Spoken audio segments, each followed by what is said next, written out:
स्पष्ट करेल का ही पत्रकार परिषद कुठल्याही राजकीय पक्षाची नसून ही पत्रकार परिषद कर्जत, खालापूर आणि खोपोलीच्या शेवटच्या नागरिकांची आहे. माझ्या तरुण मित्र मैत्रिणींचे आहे. जे तरुण बेरोजगार आहेत त्या बेरोजगारांचे आहे.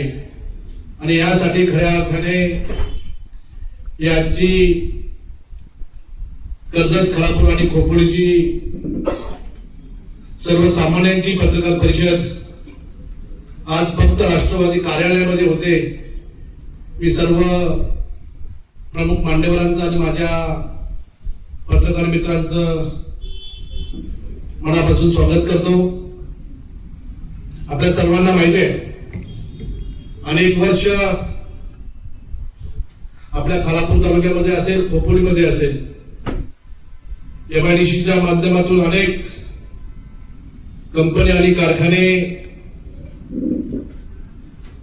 आपल्या मतदाराची गरज लागणार नाही, पण मी लेखी पत्र सर्व पक्षाला देणार आहे. ह्या लढ्यामध्ये आपल्या साथीची आवश्यकता आहे. माझ्या कर्जत, खालापूरच्या तरुण तरुणींच्या रोजगारासाठी, त्यांच्या भविष्यासाठी आपण सर्वांनी या लढ्यापटोकडे एकत्र येणं गरजेचं आहे. यासाठी मी सर्वांना पत्र देणार आहे. सांगितलं ना, मी तुम्हाला तेच सांगतोय.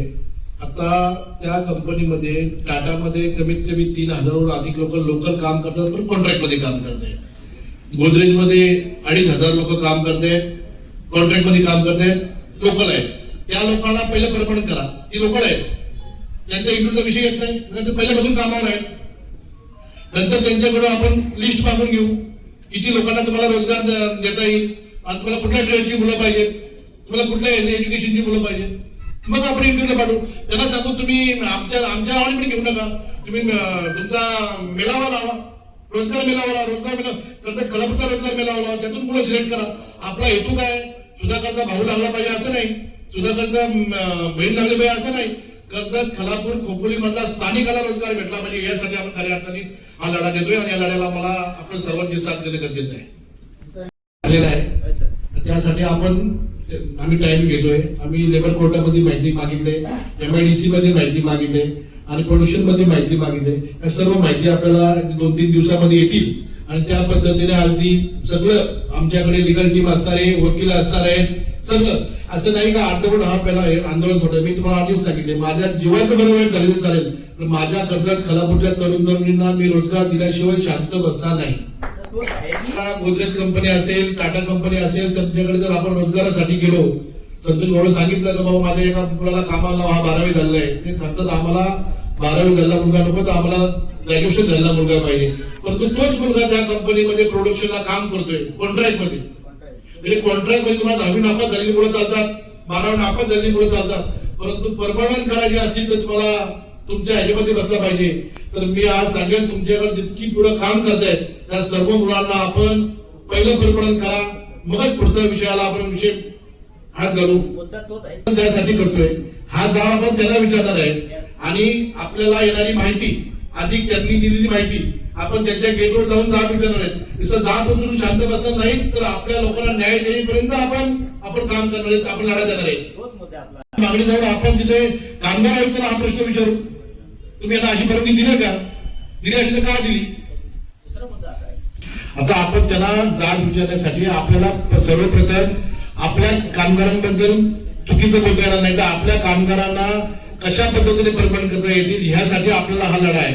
आपल्याला पहिलं स्थानिकांना न्याय द्यायचा आहे, कर्जत, खालापूर, खोपोलीच्या कामगारांना न्याय द्यायचा आहे. आज टाटामध्ये बघितलं तर 1500-2000 लोक परमनंट आहेत, त्यातली फक्त स्थानिक किती 100-150 आहेत.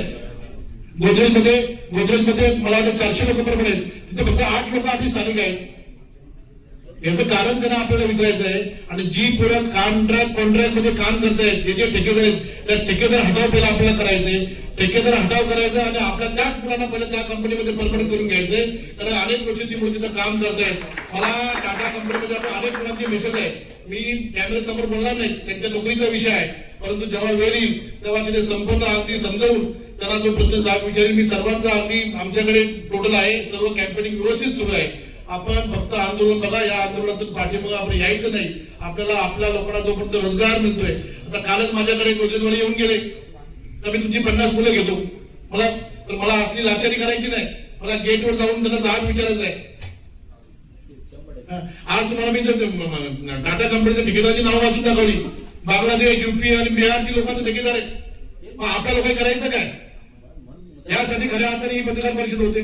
यासाठी खऱ्या अर्थाने आपल्या लोकांना असं जर आपण सर्व संकल्प भेटलो तर आपल्याला आपण महाराष्ट्रामध्ये नक्की लोकशाहीमध्ये जपलं की नाही झालं, हा सुद्धा आपल्यासाठी प्रश्न आहे.